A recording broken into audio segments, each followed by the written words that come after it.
Yeah. So there's a date between Brian and Raya that happens.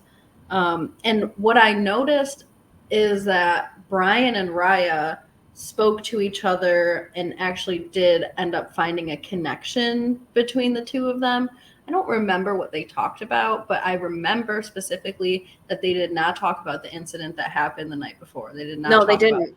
To me, that was my first kind of showing of who Raya really is. Like that she is a really nice girl. She's actually, it seems like pretty intelligent. She just still has to find a career path, but like she has a personality to offer. She has things to offer other than like what was it, nails and makeup or whatever. Like her person she came in with said that all she talks about.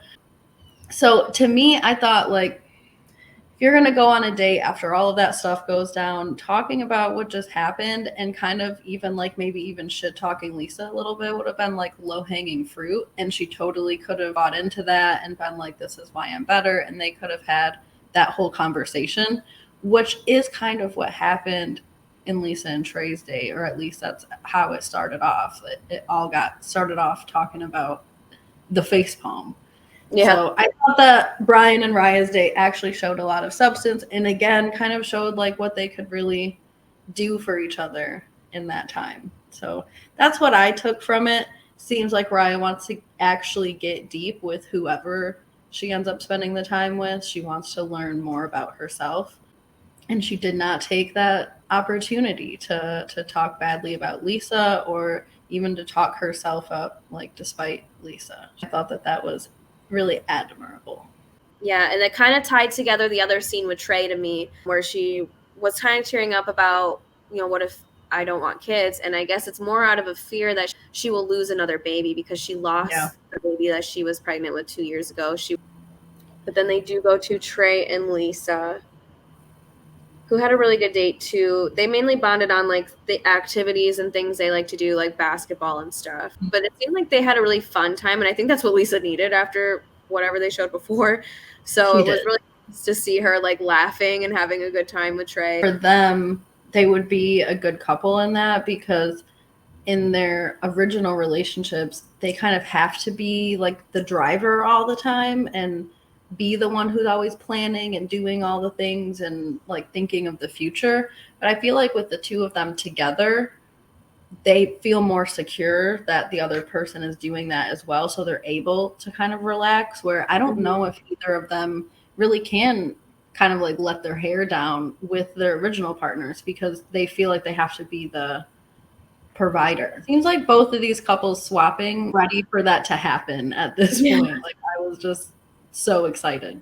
I was really thinking that was what was going to happen. I know that they made other connections. Trey and Raya made other connections with Ryan and James. I think that those connections were really nice and they were really deep and stuff. And that actually, when I was thinking about all this, I was like, if they do wife swap, who would James and Ryan even go with besides each other? Like, did they make another connection outside of here? I mean, obviously the other two people were going to switch. So what would we have done with them? I did like to see, like, Lisa did take a little bit of accountability at the date, at least to Trey, that she wasn't nice to Raya. Like, she said that specifically. So I did appreciate that. I mean, I still don't think, she's right. She wasn't nice to Raya.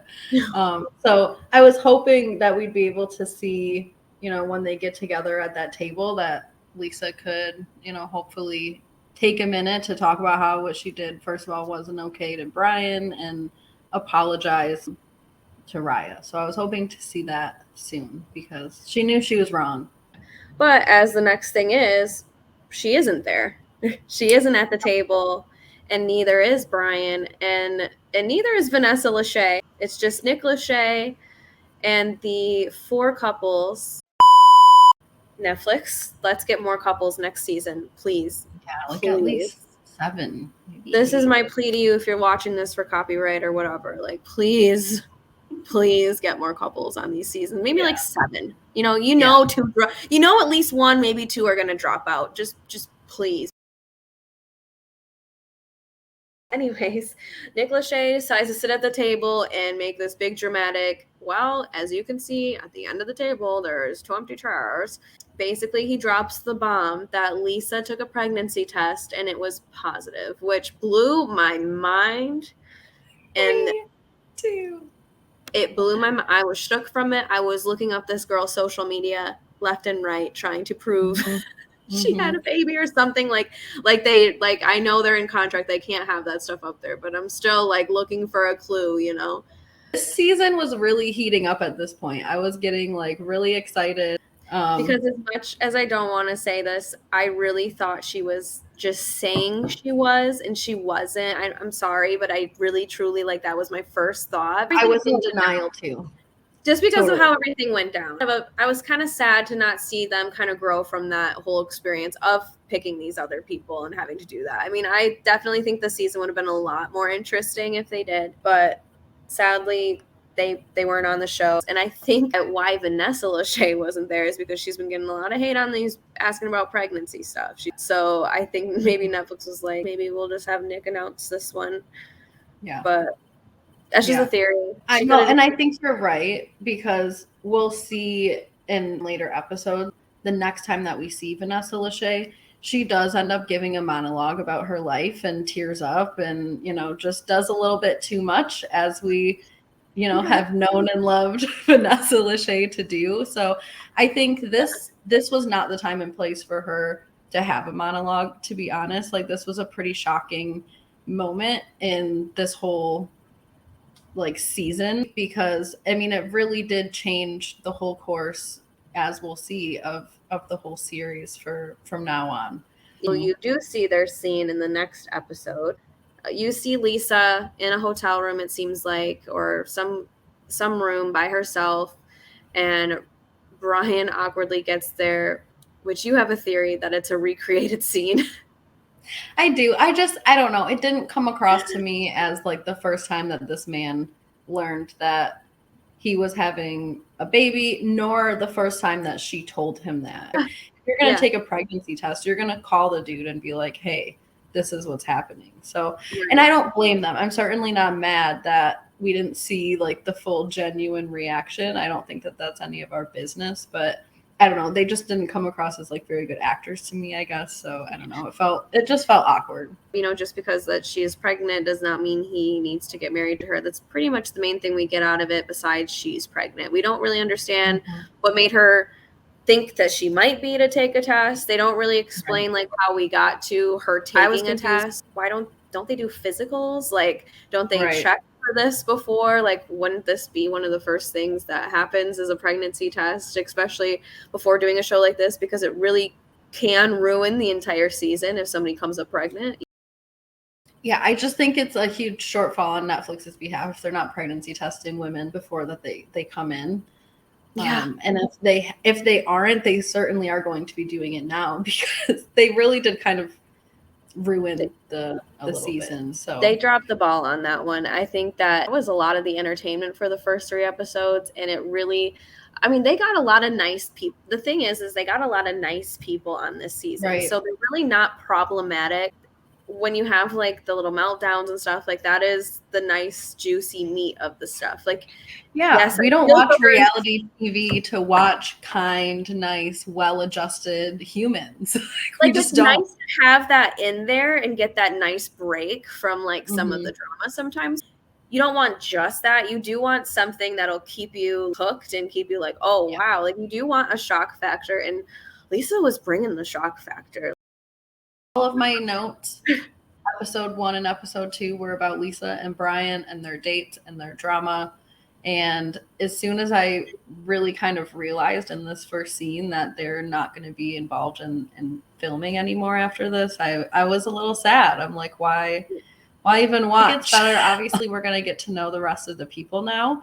But what we find out is, I mean, there's only 4 couples left. So however it's done, we're going to have a modern day wife swap happening here, rather like kind of conjoined with the ultimatum. Yeah, that is what happens. So so then they pick, and we get new couples. We get James and Raya, because they seem to have bonded and then they go from that to Antonio and Kat, which I did see that one coming too. It seemed like that was Antonio's only good date, because his other date that they showed, she wasn't paying attention to him. So, and it seemed like they had some kind of plan to like mastermind together that their exes will learn from each other and will want them at the end of it. So it did, yeah. It seemed like they had an idea alongside each other, like how they wanted to use the time with each other. Trey and Ryan become a couple. Well, then we have Roxanne and Alex. They obviously pick each other because business. It's just business. You knew it from the lawn chairs. They were picking each other for sure. It was a done business deal. I will say though, what Alex and Roxanne said, I don't remember what they said exactly, but I remember feeling really bad for Kat at the like choosing. I think that was like the first time like this theme started occurring where Roxanne compares herself to Kat in kind of a mean way. Like it's very obvious that these two women are complete polar opposites, but I think Roxanne is more outspoken and Roxanne is obviously biased towards herself, and she thinks that it's a given that she's like the better side of like the polar opposites, that like she's more desirable in some way, and she talks to everybody that way. I'm this big catch and I'm super desirable because I'm a challenger and outspoken and this and that. And like Kat is a nurse. Kat seems to have it together. She's very emotionally stable. Like I don't think that there's anything wrong with Kat, but because Roxanne is the polar opposite and she's vocal, she acts like there's something wrong with Kat and she's gonna be this great thing now. Right. And it made me feel bad because Kat is soft-spoken and she didn't speak up in that moment, and so I was worried, is she going to be kind of walked all over in this season? So the only time Kat did speak up was when Antonio chose her and Alex decides to pipe up and say, I'm so happy you guys actually got together. I actually am really happy about this. I think you guys would be good together or something like that. And it was weird.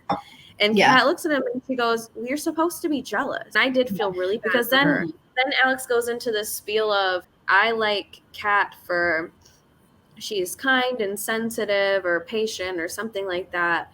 And then he's like, but Roxanne, and he just like seems to really like go in on all the things he loves about Roxanne. And then she kind of does the same thing in return. Almost seems like they put down the people they were with first and then just went into all this like ranting and raving for each other. And I was like, bold, you guys, very bold. I know. And to me, I just thought like, yeah, it's obvious that they have this like great connection over business and things like that, but everyone else's connection seemed so much deeper, or like they had something real to learn from each other, even the ones that were kind of not expected because of everything that happened with Lisa and Brian. But like all of them at least made a little bit of sense in some way, like this is going to be some kind of constructive time, I guess. And again, like Alex had to be there for Roxanne so she could know if she needed a man like him. I don't think that she really took it that way. She just, I don't know, she was just so excited to work next to him. Oh, we do see them like just kind of briefly move in with each other. Not a lot went on. But Kat and Antonio notably are the only couple that aren't sleeping together. So we saw Antonio blow up his air mattress. Yeah, they're just friends. Yeah, they kind of have the least amount of connection, it seems like. Like even Roxanne and Alex have this weird like sexiness going on with their business connection, at least right now. Like there's this weird flirtation going on. But Kat and Antonio, I mean, they really are kind of strictly platonic. So they're probably it made sense to sleep together. So those two are doing the air mattress life. I think they do it almost probably the entirety of the time. I don't think I've ever seen them even really hug. And the other thing that's notable, Ryan has a little dog, and that little dog's name is Blanche. And Trey seems to be a dog guy, so it doesn't seem to be a problem like it was, in Queer Love with Tiffany. Yeah. Well, thanks for joining us. We'll be doing episodes 4 through 8 in a later video. And please like, comment, subscribe, interact with us a little bit. We're excited to be doing this. All right. See you next time.